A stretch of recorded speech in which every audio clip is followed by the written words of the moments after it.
أعوذ بالله من الشيطان الرجيم بسم الله الرحمن الرحيم السلام عليكم ورحمة الله وبركاته. إن الحمد لله نحمده ونستعينه ونستغفره ونعوذ بالله من شرور أنفسنا ومن سيئات أعمالنا.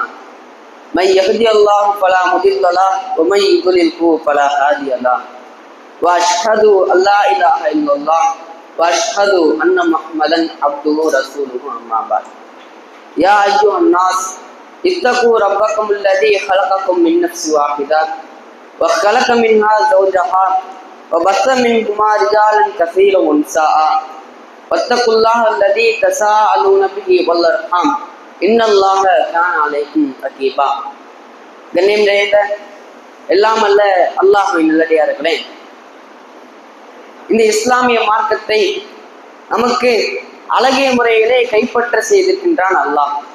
அவனுக்கே எல்லா புகழும் உரித்தாகட்டுமாக என்று கூறி, அந்த ஒருவனுடைய சாந்தியும் சமாதானமும் பற்றாத பெருங்கண்ணையும் நமக்கு இந்த உலகத்திலே இஸ்லாமிய மார்க்கத்தை ஒளிச்சொடராக அமைத்து தந்த முகமது நபி ஸல்லல்லாஹு அலைஹி வஸல்லம் அவர்கள் மீதும், அவர்களை தன்னால் இயன்ற அவர் பின்பற்றிய சஹாபாக்கள், சஹாபி பெண்மணிகள், இன்று வரை பின்பற்றி இருக்கக்கூடிய அனைத்து முஸ்லிம்களின் மீதும், குறிப்பாக இந்த ஜும்மாவுடைய தினத்திலே நன்மையை சேகரிக்க வேண்டும் என்ற நோக்கத்திலே இங்கே வருகை தந்திருக்கின்ற நம் அனைவரின் மீதும் என்றென்றும் நிலவட்டுமாக பிரார்த்தித்த வண்ணம் என் உரையை ஆரம்பம் செய்கின்றேன்.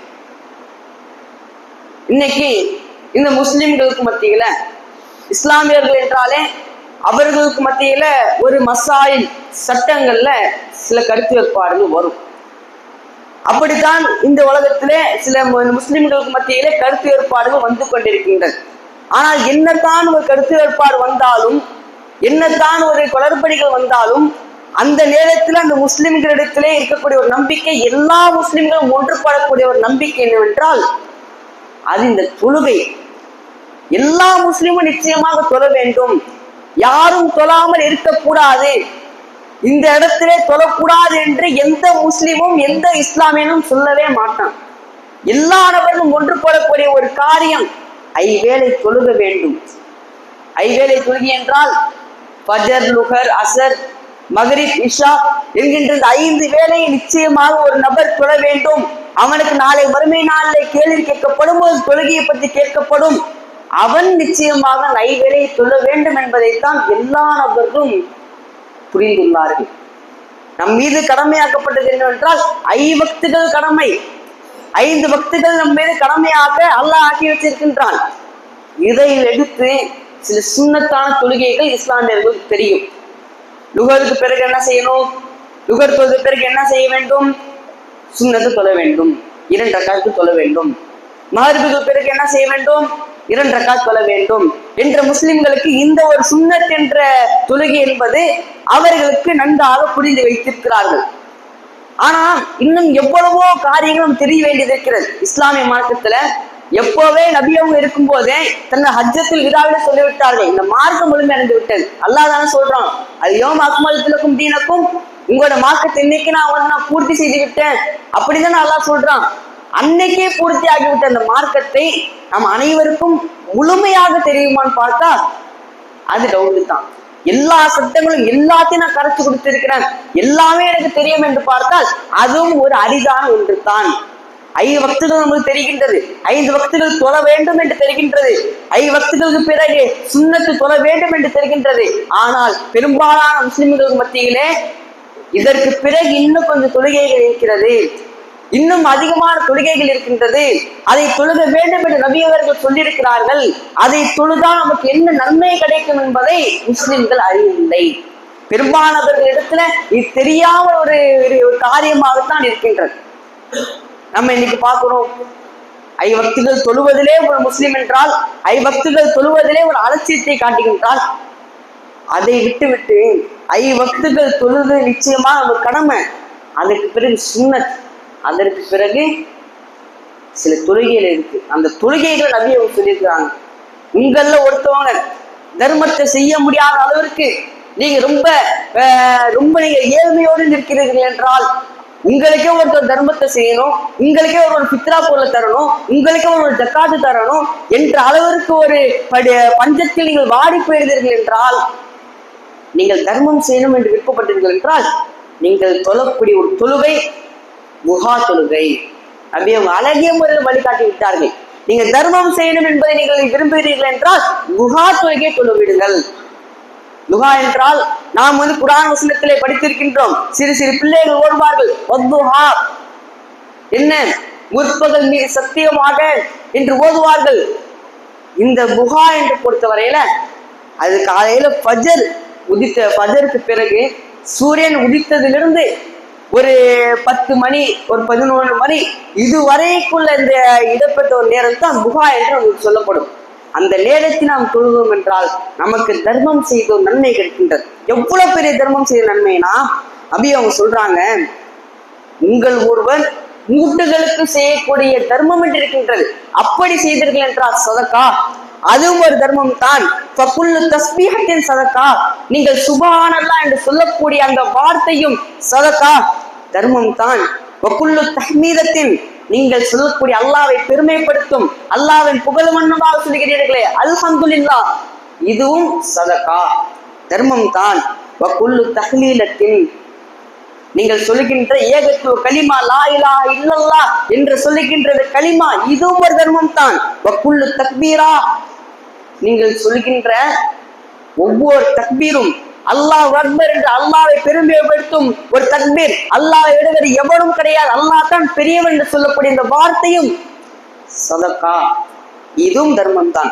வஅம்ருன் பில் மாரூஃப், நன்மையை ஏவுவதும் சதகா, இதுவும் தர்மம் தான். நஹ்யுன் அனில் முன்கர், தீமையை விட்டு ஒருவனை தடுப்பதும், தீமையான காரியத்தை விட்டு ஒரு விஷயத்தை தடுப்பதும் சதகா, இதுவும் தர்மம் தான் என்று நபி அவங்க சொல்லியிருக்கிறாங்க. இவ்வளவு அடுக்கிட்டு வராங்களே, இவ்வளவு விஷயத்தை நபி அவங்க சொல்றாங்களே, என்னென்ன சதக்கா சொல்றாங்க. நீங்க மூட்டுகளுக்கு செய்யணும், அதுவும் சதக்கா. சுப்ஹானல்லாஹ் சொல்லணும், அல்ஹம்துலில்லாஹ் சொல்லணும், லா இலாஹ இல்லல்லாஹ் சொல்லணும், அல்லாஹ் அக்பர் சொல்லணும். அதே போன்ற நல்லது நீங்க ஏவணும், தீமையை தடுக்கணும். இதெல்லாம் நபி அவங்க இவ்வளவு பட்டியல் அடுக்கி வைத்து இதுவும் ஒரு சதக்கா நபி அவர்கள் சொல்கிற இடத்துல அப்போ சொல்கிறாங்க, இதற்கெல்லாம் ஈடான ஒன்று இருக்கின்றது. இவ்வளவு விஷயத்தை நான் சொன்னேனே, இதற்கெல்லாம் ஈடான ஒன்று என்றால் அதுதான் நீங்கள் முற்பகல் நேரத்திலே தொழக்கூடிய 2 ரக்காத் புகா தொழுகை.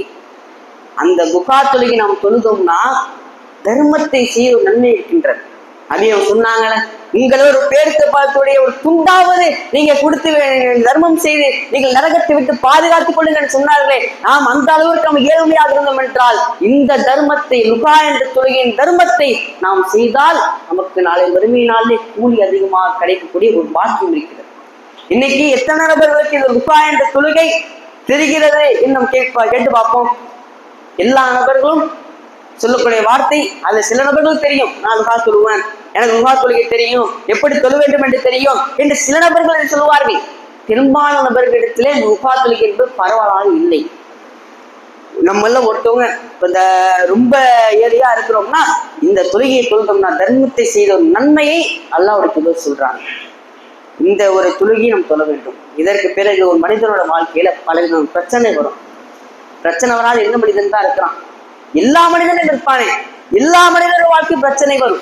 அதுல மிகப்பெரிய ஒரு பிரச்சனை என்ன என்றால், ஒரு சில வீடுகளிலே சில ஊர்களிலே மலைகளில் ஏற்படாமல் பஞ்சமானவர்கள் வாடி கடந்திருப்பார்கள். பஞ்சத்தில் அப்படியே இருப்பாங்க. தண்ணி எப்போது நம்மளுக்கு கிடைக்கும், மழை நம்மளுக்கு எப்போது பெய்யும், வயல்கள் நம்மளுக்கு சூரியன் என்பது வெப்பத்தால் நாம் செத்து கொண்டிருக்கின்றோமே, செத்து மடிந்து கொண்டிருக்கின்றோமே என்று புலம்பிக் கொண்டிருப்பார்கள்.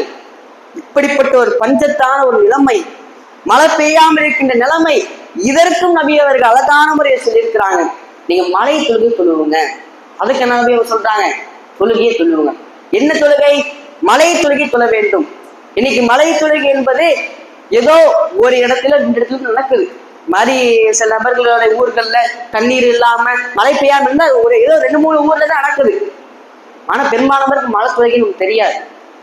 எப்படி மலை தொழுகை என்றால் எப்படி நம்ம இருக்கணும், ஒரு திடலை பிடித்து எப்படி பெருநாள் தொழுகை தொழுவோமோ அதே போன்று ஒரு திடலை பிடித்து அந்த திடலில மக்கள் எல்லாம் வர வைக்கணும். ஆண்களும் பெண்களும் அதை கலந்து கொள்ளணும். இமாம் வந்து மிம்பர் மீது நிற்பார். நின்று அல்லாஹ் போற்றுவாரு, புகழ்வாரு, அல்லாஹ் பெருமைப்படுத்துவாரு. அதற்கு பிறகு இமாம் தன்னுடைய புறம்னா இதான், இந்த புறக்கையை இப்படியே உயர்த்தி வச்சுப்பார். இப்படி உயர்த்தி வைத்து அவர் என்ன செய்வார்னா அல்லாஹ்வுக்கு பிரார்த்திப்பார். அதுல ஒரு பிரார்த்தனை தான் நபி அவங்க சொல்றாங்க. நீங்க சொல்லக்கூடிய ஒரு வார்த்தையை சொல்றாங்க, அல்ஹம்துலில்லாஹி ரப்பில் ஆலமீன் அர்-ரஹ்மானி ரஹீம் மாலிகி யௌமித்தீன் லா இலாஹா இல்லல்லாஹ் யஃஅலு மா யுரீத் அல்லாஹும்ம அன்தல்லாஹ் லா இலாஹா இல்லா அன்தல் கனி வ நஹ்னுல் ஃபுகரா அன்சில் அலைனல் கைத் வஜால் மா அன்சல்த லனா குவத்தன் வ பலாகன் இலா ஹீன். இந்த துஆவை அந்த நேரத்தில் நம்ம சொல்லணும், பிரார்த்திக்கிட்டே இருக்கணும். அதற்கு பிறகு அந்த இமாம் அந்த கையை உயர்த்தியவாறே அப்படியே மக்களை விட்டு திரும்பி அந்த மிம்பர்ல திரும்பி விடணும். திரும்பின பிறகு அவருடைய சட்டை அப்படியே மாற்றி போட்டுக்கணும். ஆண்கள் மாற்றி போட்டுக்கலாம், பெண்கள் மாற்றி போடக்கூடாது. அவருடைய சட்டையை அவங்க அப்படியே மாற்றி போட்டுக்கணும். அப்படியே கொஞ்ச நேரம் பிரார்த்திக்கணும், நல்லா இடத்துல இப்படியே கை வச்சு பிரார்த்திக்கணும். அதற்கு பிறகு மிம்பரிலிருந்து கீழே இறங்கணும். இறங்கி எப்படி பெருநாள் தொழுகை தொழுவோமோ அதே போன்று ஆரம்பத்தில் 7 தக்பீர், 2வது ரக்காயத்துல 5 தக்பீர், இதே மாதிரி தொழுகையை முடித்து நம்ம இருக்க வேண்டும். இப்படி தொழுகையை முடித்தால் அல்லாஹ் நாடினால் நமக்கு மழையை தருமா. எப்படிப்பட்ட வாசகத்தை துஆ நாம் படிக்கிறோம்னா, நஹ்னுல் ஃபுகரா தெரியுமா, நாங்க தேவையுடையவர்கள் தெரியுமா, நாங்க ஏழைகள், நாங்க தேவையுடையவர்கள். அன்சில் அலைனல் கைத் எங்களுக்கு நீ மழையை நீ அருள், வஜால் மா அன்சல்தனா குவத்தன் பலாகா எங்களுக்கு நீ அருளி இந்த மலையிலே ஒரு வலிமையை வலுவை ஏற்படுத்து, தொடர்மலை ஆக்கு என்ற அந்த மக்கள் கேட்கக்கூடிய ஒரு துஆவை நபி அவங்க சொல்றாங்க. இது எதுல நம்ம பெறோம்னா, நபி அவங்க காலத்துல இப்படிதான் மழை இல்லாம இருந்துச்சு. ஒரு கூட்டம் என்ன செய்யறான்னு சொல்றாங்க, நபி அவங்களே எங்களோட ஊர்ல மழை இல்லை, மழை வரமாட்டேங்குது, நாங்க பஞ்சத்தில் வாடிக்கொண்டிருக்கின்றோம், நாங்க என்ன செய்வது என்று கேட்கும் போது அப்போ நபி அவங்க என்ன செய்யறாங்கன்னா ஒரு திடலை பிடிச்சி ஆண்கள் பெண்கள் எல்லாத்தையும் வர வைத்து அங்க நின்று நம்ம சொன்ன இந்த முறையிலே நபி அவங்க நின்று துஆலாம் ஓதி பிறகு தொழுவிக்கிறாங்க. வைத்து தொழுகையெல்லாம் முடிந்து விடுகிறது. அவங்க தொழுகை முடிந்த பிறகு கொஞ்ச நேரம் கழித்து அப்படியே இந்த மேகலாம் அப்படியே மூட்டம் ஆரம்பிக்குது. மேகலாம் ஒன்னா சேருது, இருட்டாவது, அப்படியே மழை பெய்யுது. மழை பெய்யறதுல எந்த அளவுக்கு மழை பெய்யுதுன்னா மக்கள்லாம் ஓடுறாங்க, அவங்களுடைய ஜாமானாடி போகுது, அவங்களுடைய பொருட்கள்லாம் போடுது, அந்த அளவுக்கு மழை பெய்து கொண்டே இருந்தது. அப்படி அவங்க அதை பார்த்து சிரிக்கிறாங்க. அப்ப இது ஒரு வழிமுறையாக நம்மளுக்கு சொல்லியிருக்காங்க. இன்னைக்கு சில பேர் எப்படி இருப்பாங்கன்னா, மழை பெய்ய மாட்டேங்குது இன்று தன்னுடைய இறைவனை திட்டக்கூடிய, மழை அல்லாமல் இங்க இறக்கக்கூடாதான், ஏன் இறக்காம இருக்கின்றான், மழையால் வாடிக்கொண்டிருக்கிறோமே, பஞ்சத்தில் வாடிக்கொண்டிருக்கிறோமே என்று புலம்பிக் கொண்டிருப்பார்கள். அப்படிப்பட்ட நபர்களிடத்துல நாம் சொல்ல வேண்டிய ஒரு காரியம், சொல்ல வேண்டிய ஒரு வார்த்தை, மழை தொழுகை சொல்லணும். உங்களுடைய ஊர்களிலோ உங்களுடைய நகரத்திலோ இதை போன்று பஞ்சம் ஏற்பட்டீர்கள் என்றால் மழை தொழுகை அழகான முறையில் தொழுதோம் என்றால் அல்லாஹ் நாட மழை அல்லாஹ் நமக்கு கொடுப்பான். இன்னைக்கு 2-3 இடத்துல மழை தொழுகை நடந்து கொண்டிருக்கிறது. இதை நாம் பார்த்தோமா என்னன்னு தெரியல. சில நபர்கள் பார்த்திருப்பீர்கள், சில நபர்கள் பார்த்திருக்க மாட்டீர்கள். அல்லாஹ்வுடைய அருளால இன்னைக்கு நம்ம அதிகமான நபர்கள் இந்த மழை தொழுகை என்பதை தொழ வைக்க வேண்டும். நம்மளுக்கு நம்ம ஊர்ல பஞ்சம் ஏற்படுகின்றதா, மழை இல்லையா, அப்ப அந்த ஊர்ல நீங்க சொல்லக்கூடிய வார்த்தை மழை தொழுகை தொழுவோம் என்று அவர்களிடத்து நீங்க ஞாபகப்படுத்துங்க. அவங்களும் தொழுது உங்கள் மூலியமா நீங்க சொன்ன மூலியமாக மழை பெய்தது என்றால், அல்லாஹ்வால் மழை பெய்தது என்றால் உங்களுக்கு நாளை மறுமை நாள் அல்லாஹ் கூலி கொடுப்பான். இது 2வது தொழுகை. அந்த பிரச்சனையிலேயே நம்ம பார்க்கக்கூடியது 2வது பிரச்சனை என்ன, இன்னைக்கு பாலஸ்தீன் என்ற ஊர் இருக்கு, அந்த நாடு இருக்கு. அந்த நாடு எப்படிப்பட்டதாக இருக்கிறது என்றால், யூதர்களால் அங்கே இருக்கின்ற முஸ்லிம்கள் கொல்லப்பட்டு கொண்டிருக்கிறார்கள், சிதைக்கப்பட்டு கொண்டிருக்கிறார்கள். இதற்கு முன்னால் எத்தனையோ நபர்கள் சிதைக்கப்பட்டாங்க அந்த பாலஸ்தீன் நாட்டிலே. அப்போது நம் மக்களிலே சில நபர்கள் குன்னூத்து நாசிலா என்று சொல்லக்கூடிய குன்னூத்தை ஓதினோம். குன்னூத்து நாசிலா என்றால் அதற்கென்று தனி குன்னூத்து கிடையாது. கடமையான தொழுகைகள் 5 வக்து கடமையா இருக்குதா, அந்த கடமையான தொழுகைகள்ல நாம் ஒவ்வொரு கடமையான தொழுகைகள்ல ஏதேனும் ஒரு ரக்காத்துல நமக்கு ஏற்றவாறு, நமக்கு தமிழ் மொழி தெரிகிறதா, ருக்கு செஞ்ச பிறகு அந்த மக்களுக்காக முஸ்லிம்கள் சோதிக்கப்பட்டார்கள் என்றால் அவர்களுக்காக, சிதைக்கப்பட்டார்கள் என்று அவர்களுக்காக ருக்குவிலிருந்து எழுந்த பிறகு பிரார்த்திக்கணும். இறைவா, இந்த முஸ்லிம்களை காப்பாத்து, இந்த முஸ்லிம்களுக்கு உதவி செய்யி, யார் இவங்க அழிக்கிறாங்க அவங்களுக்கு நீ சபிப்பாயாக, அவங்களுக்கு சாபம் விடுவாயாக அப்படின்னு சொல்லிட்டு அவர்களை சபிக்கின்ற வண்ணம் நபி அவங்க கேட்டிருக்காங்க. எந்த அளவுக்குன்னா, இந்த நம்ம செய்யணும் குன்னூத்து நாசிலா ஓதுறோம்ல, இந்த குன்னூத்து நாசிலா நபி அவங்க ஓதுனாங்க. எப்ப பியோரம் போன சம்பவத்தை கேள்விப்பட்டிருக்கோம். 70 காரிகள் அவங்க என்ன செய்யறாங்கன்னா, ஒரு கூட்டம் வருது, நபி அவங்களே நாங்க இஸ்லாத்தை பத்தி தெரிஞ்சுக்கணும், நாங்க ஏற்றிருக்கிறோம், இன்னும் கொஞ்சம் தெரிந்திருப்பதற்கு நீங்க ஒரு 70 காரிகளை கூட அழைத்து வைங்கன்னு சொன்னாங்க. நபி அவங்கள நம்பிக்கையோடு அனுப்பி வைத்தாங்க. அனுப்பி வைத்த போதே அவங்க என்ன செஞ்சிட்டாங்கன்னா, அந்த 70 காரிகளையும் கொண்டு விட்டார்கள். இது நபி அவங்களுக்கு அப்படி தெரியும். தெரிந்த உடனே நபி அவங்க என்ன கோவப்படுறாங்க. கோவப்பட்டு அப்போது சொல்லுகின்ற ஒரு வழிமுறை, குன்னூத்து நாசிலா ஓதுவோம் என்று 1 மாத காலமாக, குன்னூத்து நாசிலாவுக்கு டைம் என்பது 1 மாத காலம், 1 மாத காலமா நபி அவர்கள் குன்னூத்து நாசிலாவை ஓதினார்கள். அப்படியே ஓதி 1 மாத காலமாக அந்த யார் அவர்கள், எந்த கூட்டம் இந்த 70 காரிகளை கொலை செய்ததோ அந்த கூட்டத்தை சபிப்பும் வண்ணமாக கொண்டாங்க. இதுதான் இந்த முஸ்லிம் மத்தியில இருக்கு. இன்னைக்கு எத்தனை நபர்கள் பாலஸ்தீனத்தின் மக்கள் அழிக்கப்படும் போது குன்னூத்து நாசிலா ஓதிருப்போம். சில நபர்கள் இதெல்லாம் நபி அவங்க காட்டி கொடுக்கல என்று போயிருப்பார்கள். சில நபர்கள் இது நபி அவங்க காட்டி கொடுத்திருக்காங்க குன்னூத்து நாசிலா ஓதிருப்பார்கள், அல்லது பிரார்த்தனை கேட்டிருப்பார்கள். ஆனா பெரும்பாலானவர்களுக்கு தெரியல. நம்ம தான் சொல்லி புரிய வைக்கணும், குன்னூத்து நாசிலா இருக்கிறது, அது நம்ம ஒரு கஷ்டத்துல இருக்கோ நம்ம ஓதணும் என்பதை மக்கள் மத்தியில் நம்ம தான் புரிய வைக்கணும். இப்ப பிரச்சனைகளை நம்ம எத்தனை பார்த்துருக்கிறோம். மனிதனுக்கு ஏற்படக்கூடிய பிரச்சனைகளை அதுல ஒரு தொழுகை நபி அவங்க கற்றுக் கொடுக்கும் போது மலை தொழுகை, 2வது அந்த தொழுகையில் ஒரு அங்கம் அது குன்னூத்து நாசிலா, அது 3வது என்றால் அது நபி அவங்க சொல்லக்கூடிய இஸ்திகாரா தொழுகை. இன்னைக்கு மக்கள் மத்தியில பலவிதமான குழப்பங்கள் ஏற்படலாம். எப்படிப்பட்ட குழப்பங்கள் ஏற்படலாம். இதை நம்ம தேர்ந்தெடுக்கிறதா, அதை தேர்ந்தெடுக்கிறதா. ஒரு மனிதனை பார்த்து மட்டும் அவன் வேலைக்கு போறான் என்றால் பல ஜாப்புகள், பல வேலைகள் அவன் சுத்தி இருக்கின்றது. அவன் நினைக்கிறான், எதை நம்ம தேர்ந்தெடுக்கிறது, இதை தேர்ந்தெடுத்து நம்மளோட குடும்பத்தை காப்பாற்ற முடியுமா, அதை தேர்ந்தெடுத்து நம்ம குடும்பத்தை காப்பாற்ற முடியுமா என்று எல்லா மனிதர்களும் யோசித்துக் கொண்டு புலம்பிக் கொண்டு கதறிக் கொண்டிருக்கிறாங்க. ஆனா இதை போன்ற உள்ள ஒரு வழிமுறை, இதற்காக நபி அவங்க சொன்ன ஒரு வழிமுறை இஸ்திகார தொழுகை. உதாரணத்தை நம்ம எடுத்துக்கணும்னா, இப்ப ஸ்கூல் படிக்கிற பசங்களே இருப்பாங்க. அவங்களுக்கு என்ன தோணும், நம்ம இந்த முறையில படித்து பார்ப்போம், இந்த முறையில நம்ம இந்த பார்த்து படிச்சோம்னா நம்ம பாஸ் ஆயிடலாம். சில இன்னொரு எப்படி வரணும் முடிவு, இந்த முறையில நம்ம படித்து பார்ப்போம் பல முறைகள் அவர் வைத்திருப்பார்கள் படிப்பதற்கு. அப்படி வைத்திருக்கின்ற மாணவர்கள் அவங்கள குழம்புவாங்க, என்னதான் நம்ம சூஸ் பண்றது, எதை நம்ம படித்தா பாஸ் ஆக முடியும், எதை படிச்சா நம்ம தேர்ந்தெடுக்க முடியும், 10th எப்படி முடிக்கலாம், 11th எப்படி முடிக்கலாம், 12th எப்படி முடிக்கலாம் என்று குழப்பங்கள் மனிதர்கள் மத்தியில இல்லாமல் இருந்ததே கிடையாது. எல்லாத்துக்கும் குழப்பம் வரும்.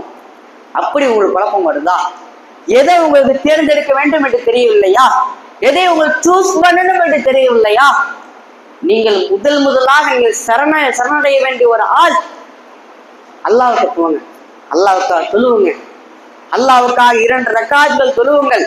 அதிலே நபி ஒரு துவா கற்றுக் கொடுத்திருக்கிறாங்க.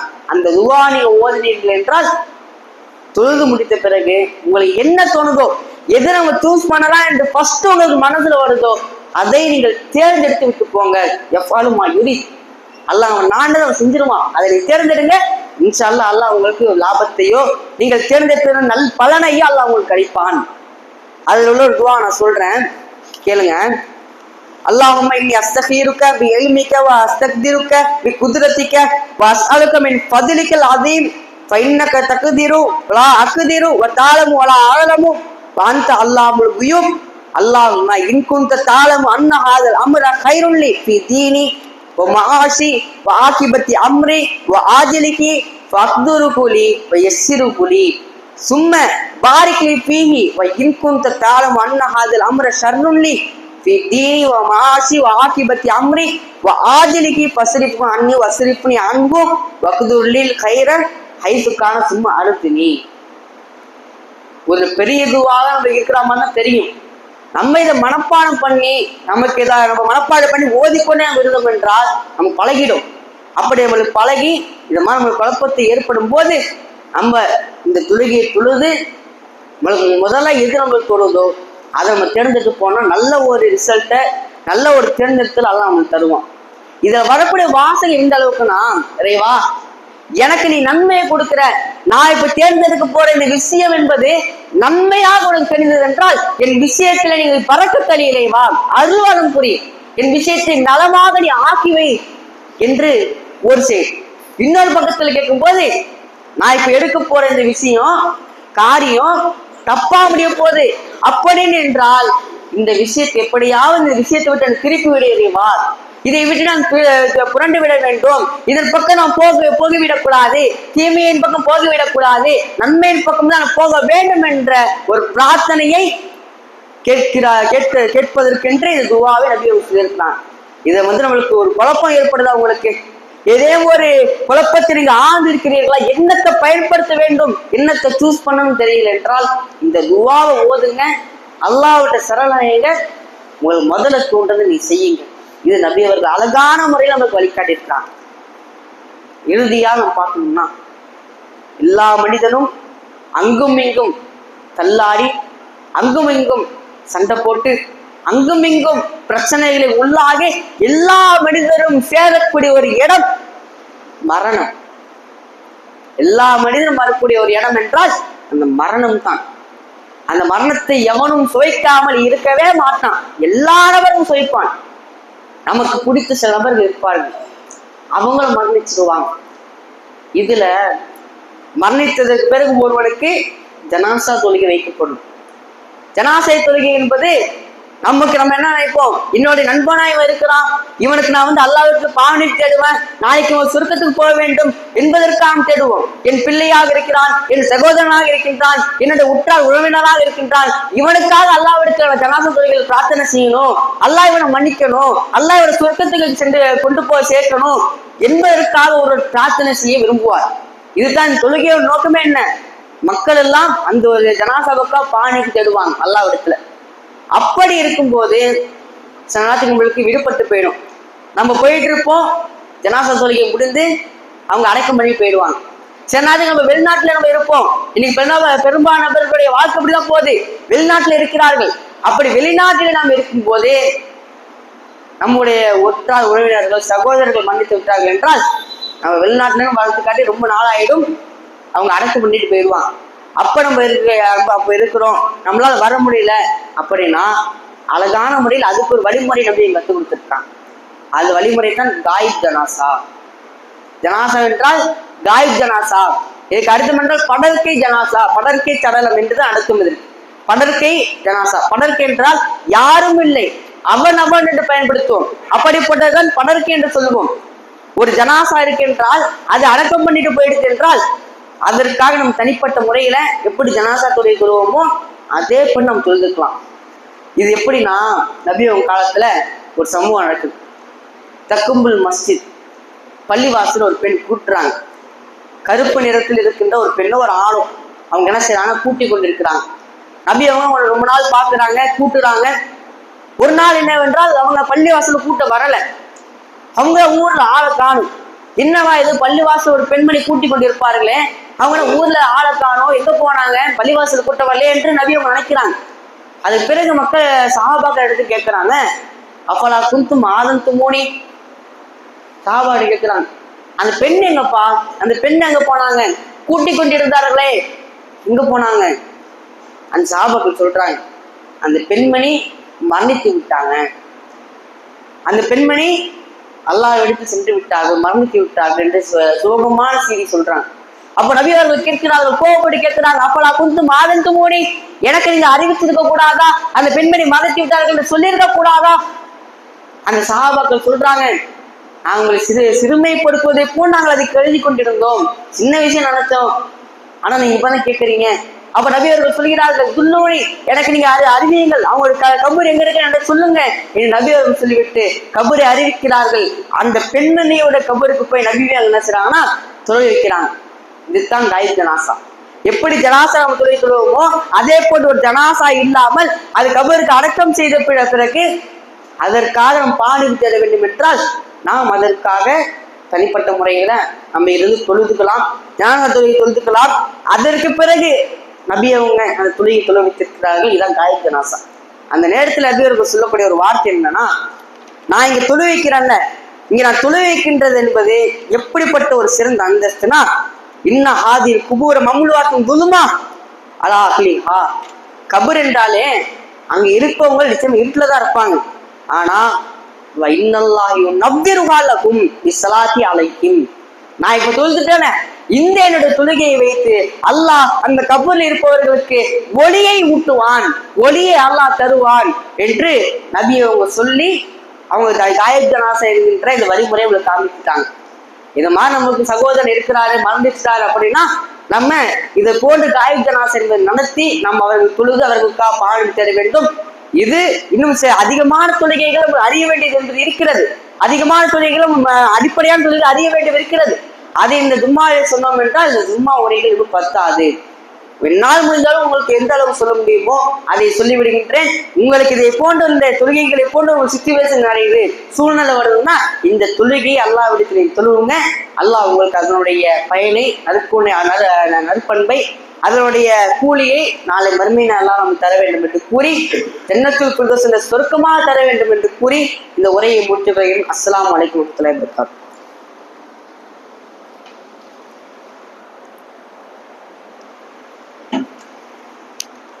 அஸ்ஸலாமு அலைக்கும் வரஹ்மத்துல்லாஹி வபரகாத்துஹு.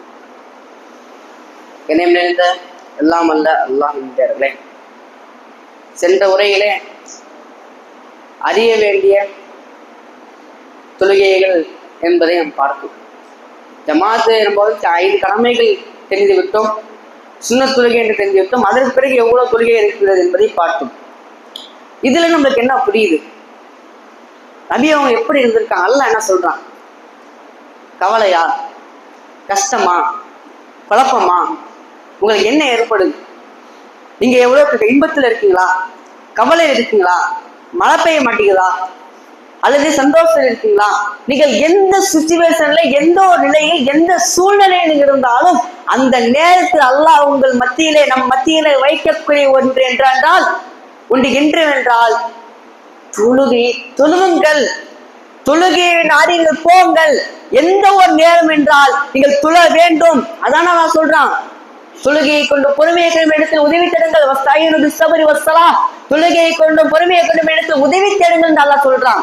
என்னிடத்துல நீங்க உதவி தரணும்னா முதல்ல பொறுமை, தொழுகை, இதை வைத்தால் மட்டும்தான் எடுத்து உதவி தேட வேண்டும் என்று அல்லாஹ் அடிப்படையை வைக்கிறான். இந்த தொழுகை என்பதை எல்லாம் எந்த அளவுக்கு வலியுறுத்துறான்னு பாருங்க. எது நடந்தாலும் தொழுகைதான் தொழணும். குழப்பம் இருந்தாலும், கவலை இருந்தாலும், என்ன ஒரு பிரச்சனை வந்தாலும் நாம் தொழுகையை விடக்கூடாது. தொழுகையை நம் அல்லாஹ் மத்தியிலே கனெக்ஷன்ல அல்லாஹ்வுடைய, அல்லாஹ்வை வணங்கக்கூடிய தொழுகையை அல்லாஹ் நிலைநாட்டுகின்றான். அல்லாஹ் மத்தியிலே சொல்கின்றான். எனவே இந்த தொழுகையை அழகிய முறையில நிலைநாட்டணும். நம்ம தெரிந்து வர்த்துகின்ற, நம்ம இப்ப சொன்ன வரையில அது மாதிரி தொழுகைகளை அதிகமாக தொழுது நன்மையை சேகரிக்க வேண்டும். ஒரு அடிப்படையான ஒரு விஷயத்தை சொல்லிக் கொடுக்கிறேன். இன்னைக்கு சஜிதா என்பது தெரியும். தொழுகையில ருக்குவுக்கு பேர் நம்ம சஜிதா செய்வோம், இது நமக்கு தெரியும். ஆனா பெரும்பாலானவர்களுக்கு சஜிதா என்ற வசனங்கள் இருக்கு, சஜிதா ஓதக்கூடிய வசனங்கள் இருக்குது. அந்த வசனங்களை நாம் ஓதிவிட்டோம் என்றால் தொழுகைகளை அப்படியே நாம் சஜிதா செய்யலாம். அதுக்கு எவ்வளவு பெரிய கூலினா, சைத்தான் அழுவு இருக்கக்கூடிய கூலை. சைத்தான் அழுவு விட்டுடலாம், கதரை விட்டுடலாம். நமக்கு எவ்வளவு துன்பத்தை அனுபவித்திருப்பான், நம்ம குடும்பத்துல பிரச்சனை அனுபவித்திருப்பான், நம்ம குடும்பத்துல பிரச்சனையை கொண்டு வந்திருப்பான், நம்ம ஃப்ரெண்ட்ஸுக்கு மத்தியில பிரச்சனையை கொண்டு வந்திருப்பான், எவ்வளவு தீமையை கொண்டு வந்திருப்பான். நம்மளை அழுவிச்ச அவனுக்கு நம்ம அனுபவிக்கணும்ல. அதுக்கு அழகான முறையில் நபி அவங்க கற்றுக் கொடுக்குறாங்க. சொல்றாங்க, இதா கர இப்னு ஆதம் சஜிதா, சஜிதா வசனத்தை இப்னு ஆதமுடைய மகன் சொல்லி அதற்கு அவன் சஜிதா செய்து விட்டால் எபுக்கி எப்போது யா வைலா, சைத்தான் அப்படியே அழுதவாறே கதறிக்கொண்டு என் நாசமே, யா வைலி, நாசமே என்று சொல்லிக்கொண்டு சைத்தான் அப்படியே அழுது கொண்டு வருகின்றான்.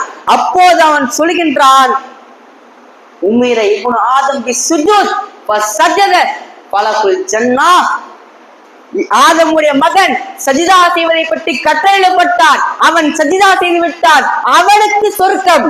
இன்னும் சொல்கிறான், உம்மிர்து பி சுஜூத் ஃபஅபைது ஃபலின்னார், நானும் அப்படித்தான் பணிவை சொல்லி சஜிதா செய்ய சொல்லி கட்டளையிடப்பட்டேன், நான் மறுத்து விட்டேன், எனக்கு நரகம் தான் என்று சொல்லிக் கொண்டு அழுது கொண்டே போகின்றான்.